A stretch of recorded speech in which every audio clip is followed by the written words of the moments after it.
Comida tradicional de Chapanã no Batuque. Os costumes e tratamentos das divindades podem sofrer variações entre famílias, segmentos religiosos e nações na diáspora, incluindo diferenças também na matriz africana, dependendo da localidade ou família. Eu sou Eric Wolff, especialista em História e Cultura Afro-Brasileira, com ênfase nas religiões afro-gaúchas. Há registros que os iorubás jogavam feijões e sementes sobre uma vassoura, um símbolo de Chapanã, para agradar ou atrair a fúria dessa divindade.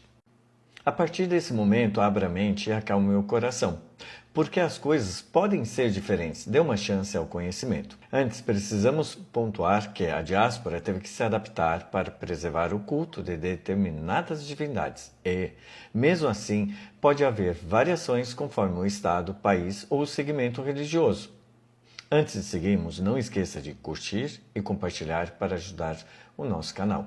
Encontraremos famílias do Batuque que entregam amendoim torrado sem casca e outras amendoim torrado com cascas para Chapanã. Há famílias que torram feijões preto e outras cozinham feijão preto, pois entendem que o feijão preto torrado seria somente para dano. E assim ocorre com a pipoca, que algumas famílias estouram no dendê, outras famílias estouram na areia, e há aquelas que estouram no óleo comum. Há famílias que torram milho bem escuro para Chapanã, e outras que preferem deixar mais claro, pois dizem que os escuros somente para o dano, por isso evitam.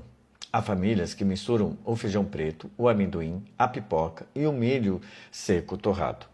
Já há famílias que preferem separar os grãos e dividem em 4 partes no recipiente, deixando os escuros separando os mais claros, pois dizem que não deve deixar os grãos escuros com os grãos escuros, assim atraindo as bênçãos de Chapanã. Há famílias que colocam pé de moleque e outros doces de amendoim enfeitando as oferendas.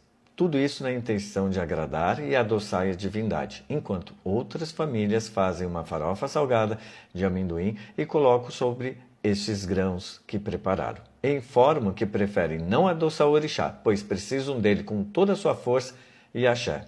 E completam que doces somente na mesa de brinde.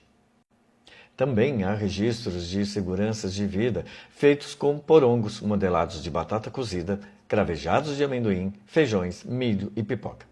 Ou porongos feitos cravejados com varejeiras para trocas de vidas, onde envolviam problemas de pele, pedindo que Chapanã retirasse a doença e trouxesse a cura.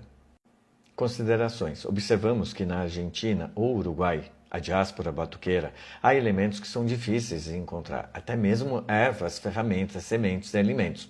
Por isso, existe a possibilidade de variações entre a matriz do batuque no Rio Grande do Sul e a diáspora batuqueira Afro-Sul.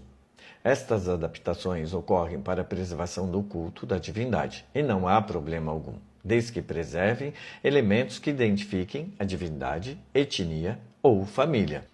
Entretanto, toda e qualquer modificação sempre dependerá da confirmação da própria divindade durante a possessão ou dela falando através do oráculo.